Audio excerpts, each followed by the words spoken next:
Hello बच्चों, आपकी पुस्तक है सुनहरी धूप, कक्षा 3। आज हम पढ़ेंगे पाठ 11, चतुर तेनालीरामन। तेनालीरामन की चतुराई और बुद्धिमानी के किस्से अत्यंत प्रसिद्ध रहे हैं। वे अपनी हाजिर जवाबी से राजा कृष्णदेव राय के अत्यंत प्रिय थे, जबकि बाकी दरबारी उनसे ईर्ष्या करते थे मतलब उनसे जलते थे। उनकी समझदारी का एक ऐसा ही किस्सा आज हम पढ़ेंगे।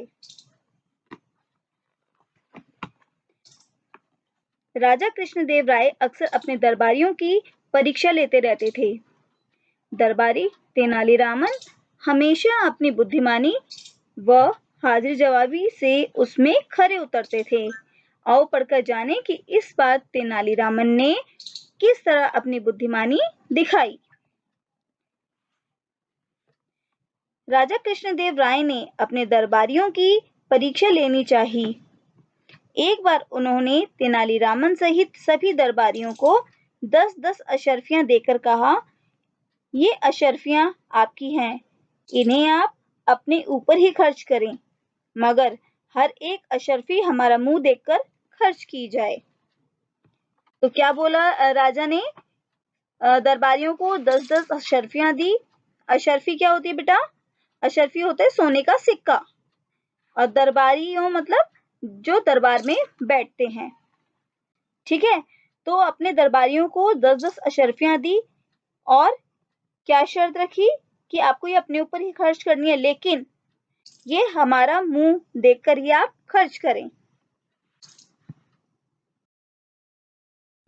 सभी दरबारी अशर्फियां पाकर बहुत खुश हो गए। अपनी अपनी अशर्फियों से भरी थैलियां लेकर वे चले गए, मगर बाजार में जाकर जैसे ही उन्होंने कुछ सामान खरीदना चाहा, वैसे ही परेशान हो गए। क्यों परेशान हो गए? कि राजा का मुंह देखकर ही वो अशर्फियां उनको खर्च करनी थी। परेशानी यह थी कि अशर्फी खर्च करने से पहले महाराज का मुंह कैसे देखें। सभी दरबारियों की यही स्थिति थी। वे बेहद परेशान हो उठे। जो काम जितना आसान था अब उतना ही टेढ़ा लग रहा था। क्या करें क्या ना करें, इसी उलझन में एक सप्ताह बीत गया। सभी दरबारी महाराज के पास पहुंचे। महाराज ने पूछा, किसने क्या क्या खरीदा? क्षमा करें महाराज, हम कुछ भी नहीं खरीद पाए। खरीदते भी कैसे? आपकी शर्त ही ऐसी थी। बाजार में हम आपके दर्शन कैसे करते, इसलिए कुछ भी नहीं खरीद सके, सभी दरबारियों ने कहा। तभी तेनालीरामन वहां पहुंचे। ऊपर से नीचे तक एकदम सजे धजे, नए कपड़े, नई पगड़ी, गले में मोतियों की माला, सब कुछ एकदम नया। राजा ने पूछा, तेनाली तुमने क्या खरीदा? जब सब लोगों ने देखा कि तेनालीरामन बिल्कुल सजे धजे हैं, नए कपड़े हैं, नई पगड़ी है, गले में मोतियों की माला है, तो राजा उनसे पूछते हैं कि तेनाली तुमने क्या क्या खरीदा? महाराज आप स्वयं ही देख रहे हैं, ऊपर से नीचे तक सब कुछ नया है, तेनालीरामन ने मुस्कुराते हुए कहा। राजा कृष्णदेव क्रोधित होकर बोले, इसका मतलब है कि तुमने हमारी आज्ञा का उल्लंघन किया है। उल्लंघन करना क्या होता है? नहीं मानना, बात को ना मानना। दरबार में बैठे तेनालीरामन के दरबारी शत्रु यह सुनकर बहुत खुश हो गए। शत्रु कौन होता है बेटा? दुश्मन जो होते हैं। उन्हें लगा आज तो तेनाली फंस गया, आज उसे अवश्य सजा मिलेगी। मगर तेनालीरामन तो थे ही सबसे बुद्धिमान। वे मुस्कुराते रहे। इससे पहले कि राजा कृष्णदेव कुछ और कहते, वे बोले, बिल्कुल नहीं महाराज, मैंने आपकी आज्ञा का कोई उल्लंघन नहीं किया है।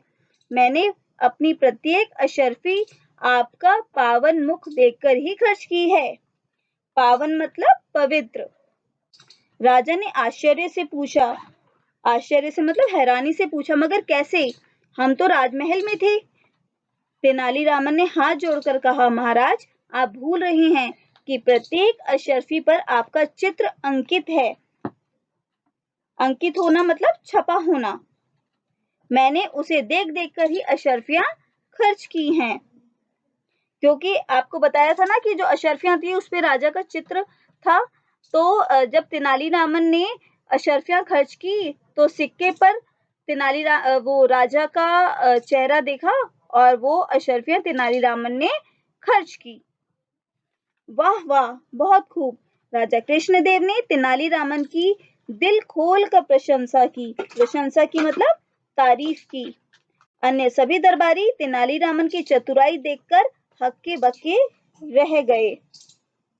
हक्के बक्के रह जाना मतलब वो देखते के देखते ही रह गए, हैरान हो गए। देखा बेटा आपने कि तेनालीरामन ने किस तरह चतुराई से जो राजा ने टास्क दिया था उसको भी पूरा किया और राजा से प्रशंसा भी पाई।